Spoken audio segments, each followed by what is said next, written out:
خم کو دیکھ کر ہو سرنگوں ہلال، پوچھے کوئی سوار سے شائستگی کا حال. تو یہ وہ شعر ہیں جو یہ اس وقت سے مجھے یاد ہیں. یہ میں نے کوئی ابھی اس کے لیے نہیں پڑھے، تو یہ وہ میرے ذہن میں یہ جسے کہتے ہیں ایچ ہو گئے تھے، ہمارے کورس میں تھے اور یہ اس وقت ایچ ہو گئے تھے.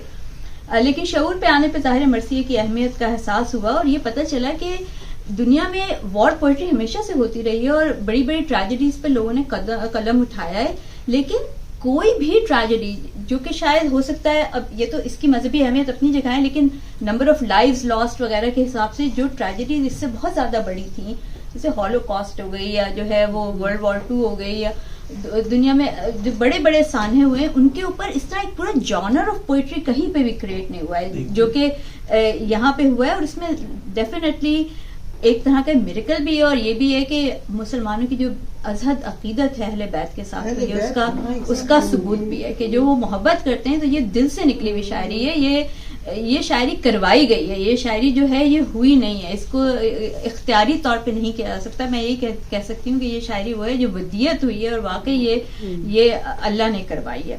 تو یہاں پر میں بس تھوڑی سی بات کروں گی. مجھے بڑا دلچسپ لگا یہ دیکھ کے کہ مرثیے کے کچھ اجزائے ترکیبی ہوتے ہیں، تو جو کہ مجھے شاید نہیں پتا تھے یا میں نے مرثیے کو اس انداز میں نہیں پڑھا تھا.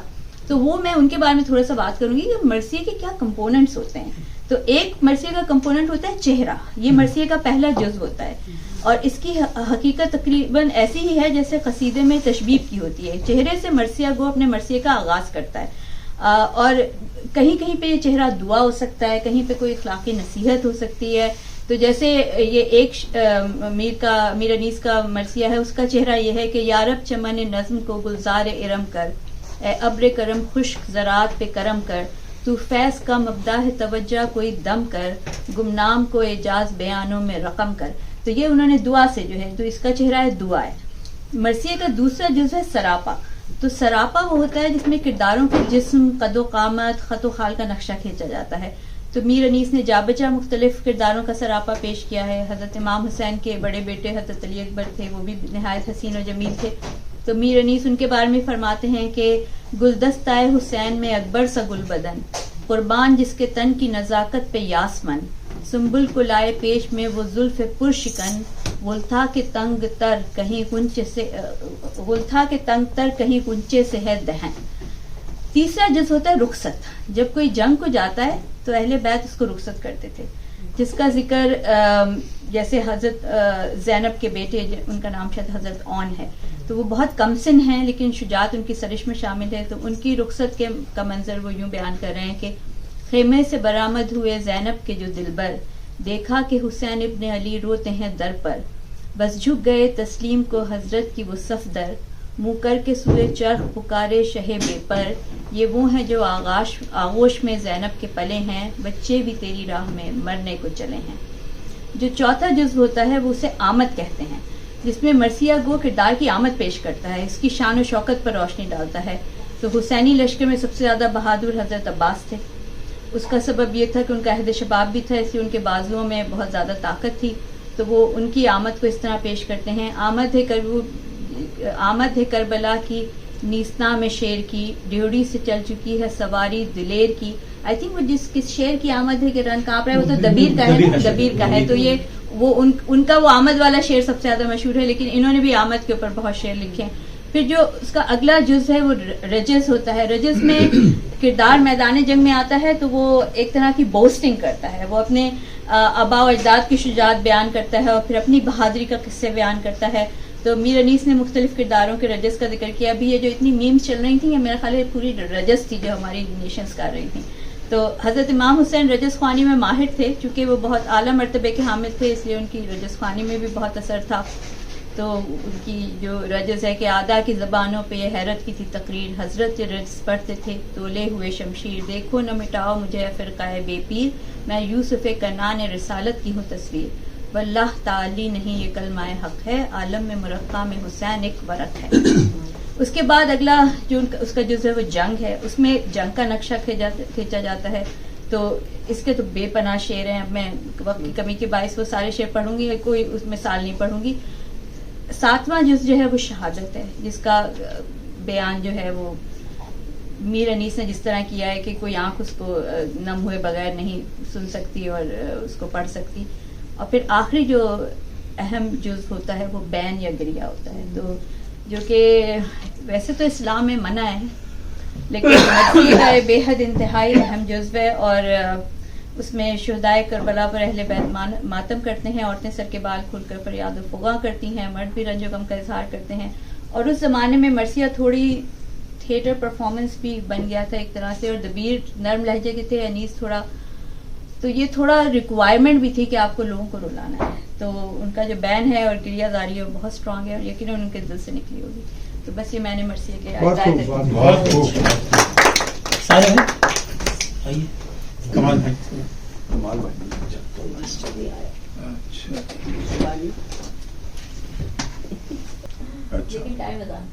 جی, تو مرثیہ چونکہ ان کی پہچان مرثیہ ہے تو میں اس کے بارے میں صرف اتنا بات کرنا چاہتا ہوں کہ دیکھیں جو مرثیے میں ان کی اتنی دسترس ہے یا اس میں ان کی جو مؤثر ہونے کی جو وجہ ہے, میرے خیال میں اس میں دو ہیں. ایک تو یہ ہے کہ ان کا عقیدہ جو ہے وہ راسخ العقیدہ اپنے اس مسلک سے ہیں, اور دوسری یہ ہے کہ وہ خود نہیں, ان کے والد صاحب بھی خاندان میں ایک پورا ان کا روایت چلی آ رہی ہے. تو جو علم اور جو ایک ہے, اور تیسری بات یہ ہے کہ صرف مرثیہ کوئی کہنا جو ہے وہ عام شاعر کے بس کی بات نہیں ہے, جب تک کہ اس کا بیک گراؤنڈ نہ ہو اور اس کو علم نہ ہو اور اس کو اس پہ دسترس نہ ہو. تو یہ ساری چیزیں ان کو دستیاب تھیں, تو اس وجہ سے وہ شاید بہت مؤثر انداز میں مرثیہ انہوں نے کیا ہے. میں اصل میں ان کی غزل کے بارے میں بات کرنا چاہ رہا تھا. تو اس میں غزل میں بھی جو میں عموماً بات کرتا ہوں وہ یہ ہے کہ جو زندگی کا جو انسان کی زندگی ہے, شاعر کی زندگی ہے, اس کا بڑا دخل ہے کہ وہ کہاں سے تعلیم کیا ہوئی, کن حالات میں اس نے غزل کہی, کیا اس کے گھر کا ماحول تھا یا کیا کس معاشرے میں رہا, تو ساری چیزیں یہ مل کے تو ان کے آپ زندگی کا جب مطالعہ کریں, میں سنا نہیں زیادہ لیکن جو میں نے پڑھا ہے تو اس میں آپ دیکھیں کہ ان کی زندگی میں کوئی محرومی زیادہ نہیں تھی, بہت زیادہ محرومی کا دخل نہیں تھا. وہ خوشحال تھے شروع میں, بعد میں ان کو تھوڑی مشکل آئی, لیکن جو ان کے اندر پھر ایک جو ہے ایک وفاداری خاندانی اور خوشحالی اور آسودگی, یہ پہلو جو ہے ان کی زندگی میں عام طور پر جو ہے وہ نظر آتا ہے. تو اس کا جو امپیکٹ ہے وہ ان کی خود اعتمادی پہ ہے, یعنی جو وہ بات کریں گے وہ اعتماد کے ساتھ اور زندگی کو انجوائے کرنے کے حساب سے یا زندگی کو سمجھنے کے حساب سے کریں گے. جو عام طور پر غزل میں ہوتا ہے کہ زمانے سے گلا اور کوئی ایسی بات کہ بھائی محرومی کا ذکر, اور وہ اس میں کم ہے, اور ویسے بھی ان کی غزلیں کم ہیں. تو جو فلسفہ زندگی, اسی لیے وہ جو بات کرتے ہیں کچھ اس میں جو ان کی سوچ ہے وہ اس کا پہلو نمایاں ہے. مثال کے طور پر کوئی انیس کوئی آشنا نہیں رکھتے, کسی کی آس بغیر از خدا نہیں رکھتے. پھر اور ہے شعر کہ کسی کو کیا ہو دلوں کی شکستگی کی خبر, کسی کو کیا ہو دلوں کی شکستگی کی خبر کہ ٹوٹنے میں یہ شیشے صدا نہیں رکھتے, کہ ٹوٹنے میں شیشے صدا نہیں رکھتے. پھر وہ کہتے ہیں وہ لوگ کون سے ہیں اے خدائے کون و مکان, وہ لوگ کون سے ہیں اے خدائے کون و مکان, سخن سے کان کو جو آشنا نہیں رکھتے, سخن سے کان کو جو آشنا نہیں رکھتے. تو اس طرح وہ آگے ان کی شاعری میں, انہی میں تھوڑی سی غزلیں ہیں, اگر وہ غزل کو اپناتے تو غزل میں بھی ایک بہت مقام پیدا کر سکتے تھے. لیکن پھر ان کو والد صاحب نے غالباً کہا کہ نہیں آپ نے مرثیہ کہنا ہے, تو وہ پھر مرثیہ کی طرف, اور اس میں انہوں نے مقام اپنا پیدا کیا. تو دنیا کے جو فلسفی ہے, یعنی لائف کی جو لائف آفٹر ڈیتھ ہے, تو اس کے بارے میں مسافران عدم کا پتہ ملے کیوں کر, مسافران عدم کا پتہ ملے کیوں کر, وہ یوں گئے کہ کہیں نقش پا نہیں رکھتے. اور پھر وہ یہ حقیقت کے بارے میں, جو زندگی کی حقیقت ہے وہ اس پہ کھلے گا حال انہیں جبکہ آنکھ بند ہوگی, کھلے گا حال انہیں جبکہ آنکھ بند ہوگی جو لوگ لطف الفت مشکل کشا نہیں رکھتے. اور انسان کی فطرت کے بارے میں جو ان کا ہے خیال کہ یہ حرص و حوث پہ بنیاد ہے انسان کی خواہشات کی، تو اس کے بارے میں کہتے ہیں کہ جہاں کی لذت و خواہش سے ہے بشر کا خمیر، جہاں کی لذت و خواہش سے ہے بشر کا خمیر، وہ کون ہے کہ جو حرص و ہوا نہیں رکھتے، وہ کون ہے کہ جو حرص و ہوا نہیں رکھتے.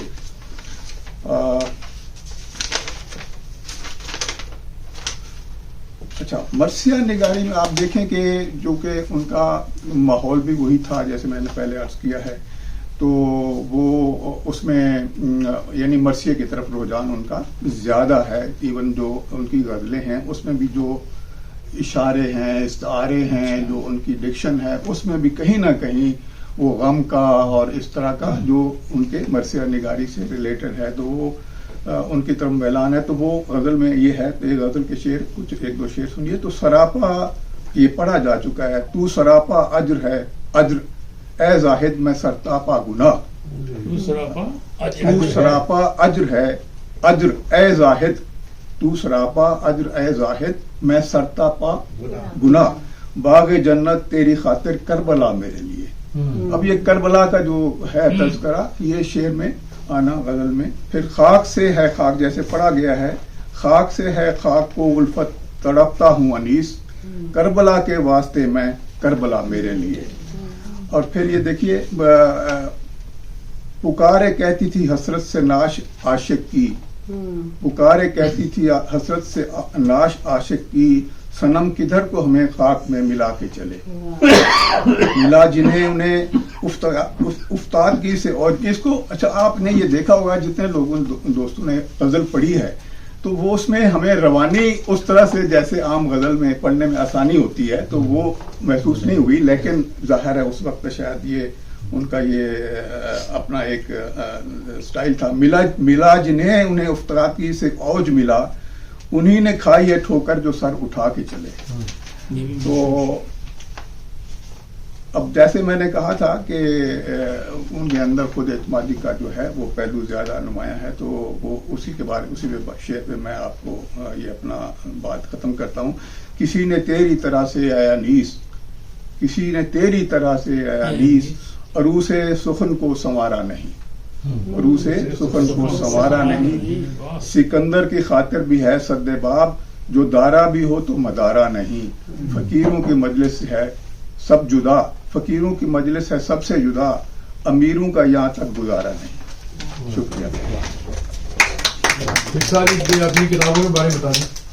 ہاں یہ بات کرنے کا کمال بھائی آئیے. رضوان سے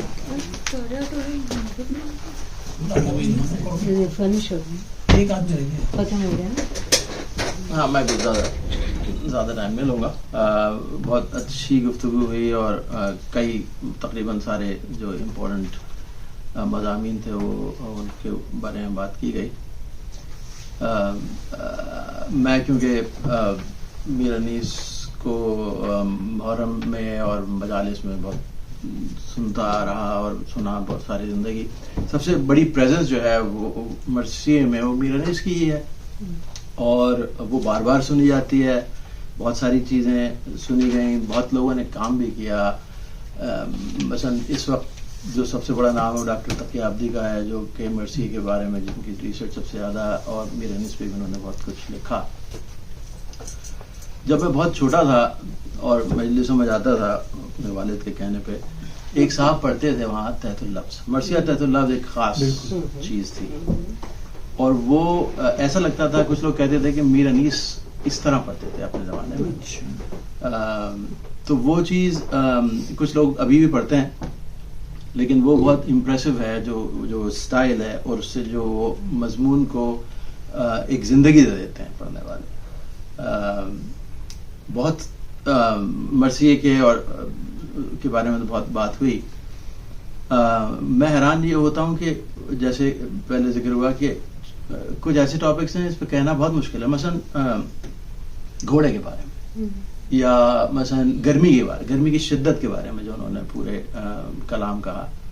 ایک چیز انہوں نے کہی تلوار کی تعریف, وہ میں کچھ پڑھتا ہوں, وہ مجھے اندازہ ہے کہ مغرب کا وقت ہو گیا, میں اس کو ختم کروں گا.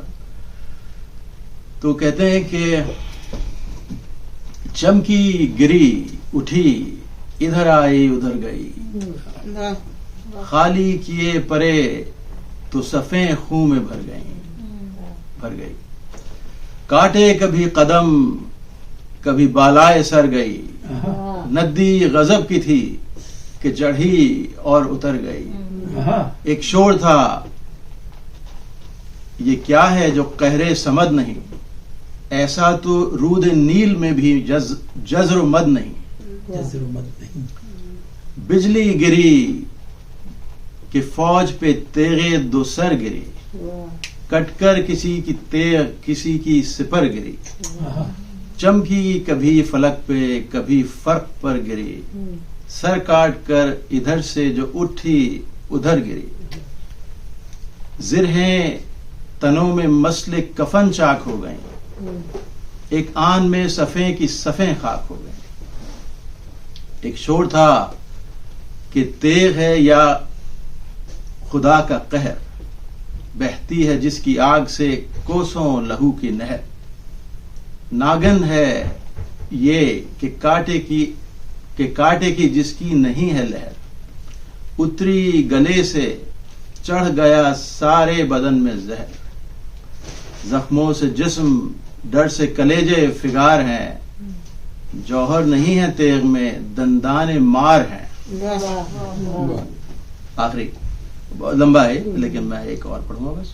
یکتا برش میں جوہر ذاتی میں قدر میں, چمکی احد میں خیبر و خندق میں بدر میں. تیزی وہی تھی منہ کی اس آشوب و غدر میں, بڑھ کر سپر سے سر میں گئی سر سے صدر میں. کھینچے ہوئے سپر سے نیا رنگ ڈھنگ تھا, راکب تھا نہ فرض تھا, زیں تھی نہ تنگ تھا. تو میں اس کو یہاں پہ ختم کرتا ہوں.